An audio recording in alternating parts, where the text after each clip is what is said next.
გრანტების შესახებ კანონში მომზადებული ცვლილებები პირველი მოსმენით განიხილეს და მხარი დაუჭირეს იურიდიულ საკითხთა კომიტეტზე. ინიციატივის მიხედვით საელჩოების, საკონსულოებისა და საერთაშორისო ორგანიზაციების მიერ საკუთარი სახელმწიფოებიდან მიღებული სახსრები გრანტად არ მიიჩნევა. კომიტეტის თავმჯდომარემ განმარტა, რომ რეალურად დიპლომატიურ საქმიანობაში არაფერი იცვლება და მეტი სიცხადისთვის კანონმდებლობის დონეზე დაზუსტება კეთდება.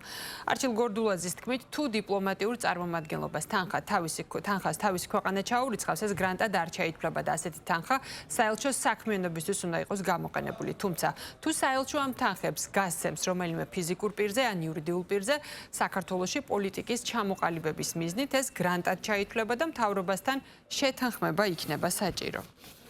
იმისათვის რომ ზედმეტი სპეკულაციები არ მოყოლოდა საკითხს, ვიღაცას არ ეთარგმნა მაგალითად, რომ საქართველოს მთავრობასთან არის სავალდებულოდ შესათანხმებელი თუ საელჩო თავისი სახელმწიფოსგან ოპერაციული ხარჯების და საკუთარი უფლებამოსილოების განსახორციელებად თანხებს იღებს, ეს მთავრობის შეთანხმებას საჭიროებს და შესაბამისად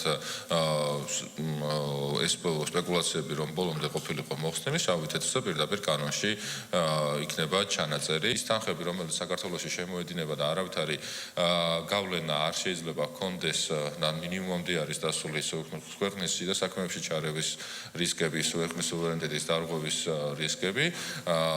რა თქმა უნდა, ამ ყველაფერზე საქართველოს მთავრობა გასცემს თანხმობას. სხვა შემთხვევებში, მიუხედავად იმისა, რომ ბევრ სხვადასხვა მაღალი თანამდებობის პირს უცხოეთში პირდაპირ განცხადებული აქვს საჯაროდ, რომ ისინი ეძებენ გზებს, რომ საქართველოს კანონმდებლობას გვერდი აუარონ და შავი ფული შემოვიდნენ საქართველოში, იმისათვის რომ დააფინანსონ ისეთი ანტისახელმწიფოებრივი, ანტისოციალური და ანტიქართული საქმეები, რომელიც არაერთხელ გვიხილავს მაგალითად დაფინანსებული პირების მიერ განხორციელებული, ეს ყველაფერი რა თქმა უნდა იქნება მინიმუმად დაყვანილი და როგორც სხვა ქვეყანას აქვს უფლება რომ საკუთარი ქვეყნის სუვერენიტეტი დაიცვას, არავის ნაკლები ქვეყანა არ ვართ. როდესაც ასეთი Facebook ნიუსების სამყაროში ცხოვრობთ, ეს არ არის დამახასიათებელი მარტო საქართველოსთვის. მთელი მსოფლიო უჩივის ამას.